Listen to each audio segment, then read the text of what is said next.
And after the earthquake, there was a fire, but the Lord was not in the fire. And after the fire, there was the sound of a gentle whisper. Yeah. And I think when you're in the earthquake and the fire and the windstorm, it's very hard to, like you said, drown out the noise. But I think if you act in the windstorm and the earthquake and the fire, you miss God completely. Yeah. But if you wait for it to pass, if you sit still, like the Bible says, stand still and see the salvation of the Lord. Like if you just stand there or sit still or lie on the floor prostrate, we don't know, and wait to see what God is, He will always. That's why I'm so passionate about pushing, not being emotional, because we do that a lot. We get drugged up on the Holy Spirit and say the Lord spoke to us, but He didn't utter a single word. So even in just the way we carry ourselves as well, like you got to carry yourself in a certain position. If you're going to change that you've got to go all areas. Emotion is like a wide area to develop, but it's a case of making that conscious decision. Like, someone steps on your toe, you're going to hear that response of, oh, what?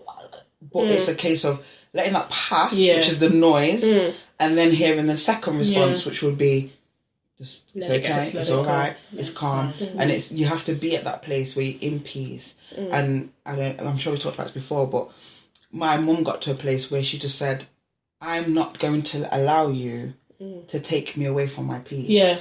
And she made that conscious decision, and that's what she stood by. And anything that would get her to the point where she may feel angry, God knows me, Lani, was just being typical teenagers. Bless us, but she wouldn't snap.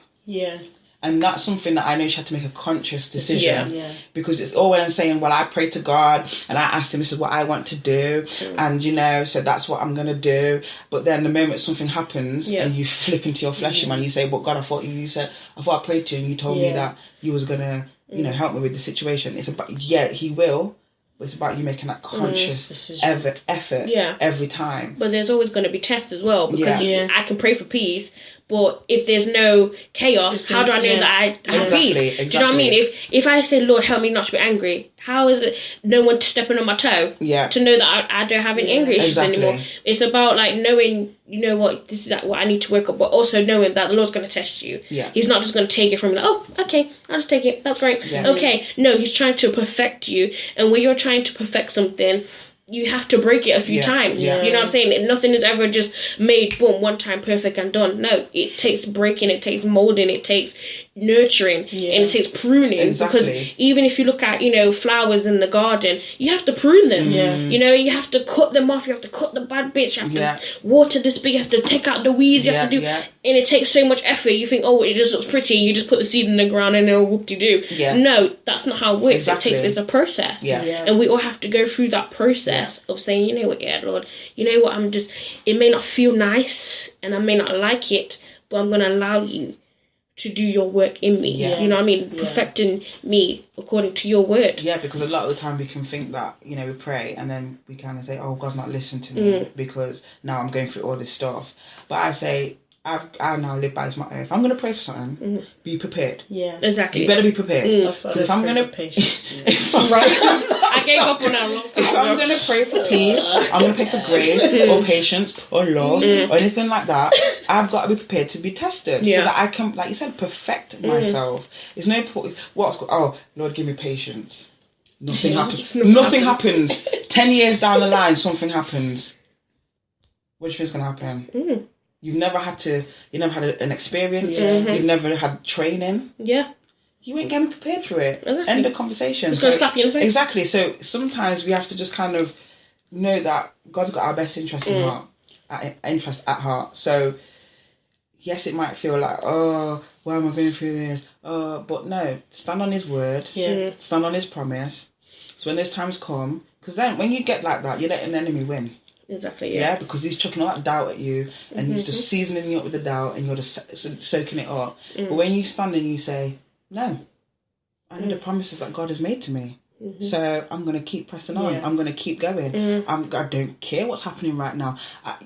You look at certain people, you won't know that they're going through turmoil at home. Yeah. Bills now get paid, everything's up and because they've allowed God to deal with that situation. And it might seem like they can't hear him at that time, but they've allowed him to deal with it. You know what I mean? But even in that sense as well, it's like, even though you can't hear, they're not getting in a ruckus. It's like, oh, I can't hear you. Okay. But it's like, you know what, Lord? I'm going to accept it. I'm going to accept it and I'm going to move on. And then even in that silence, the devil just tries to stop you. He's like, yeah, well, you know, you haven't heard God. So, look, God's just turned his back on you. God's forsaken you. You know, you're just downcast and downtrodden. You know, and David's like, why are you downcast? Oh, my soul. Like, you feel it in your belly. And then the devil just plays on it. And then it's like, oh, Lord, maybe it's right. Maybe I should just give up. Maybe I should. Oh, no. But that's the time that you want to keep pressing because you know that the devil wants to get you off track and he wants to misguide you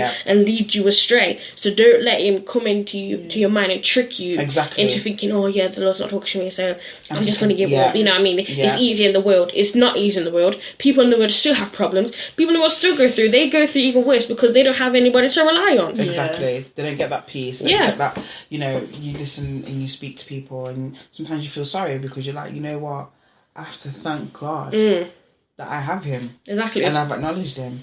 And he's my friend. And he's my best friend. Because in time of need, sometimes you can't always run to people. And sometimes they won't give you the advice that you need. You understand? They won't give you the peace that you need. Sometimes all they'll do is they'll just crank you up. You get what I mean? Just say, You call someone, you know, you have them conversations. And I know we've had them in the world. You call someone and you're like, oh, you never guess what happened. This happened. And before they say... Okay, well, you know, how do you feel about that situation? Okay, and are you okay now? Okay, and what do you want to do going forward? They're like, is it? No way! Come on, I'm going to get my shoes on. We're going to go down to the house. Like, no, sis, it's not that deep. You know, and this can happen in the world and this can happen in church as well, you know? And we've got to be very careful in how we carry ourselves. And obviously always going back to that, we're representing him. You know? We're representing them to the 100. Important. So I think what I picked up from what you guys were saying about what do you do when you don't hear his voice is to rehearse his promises.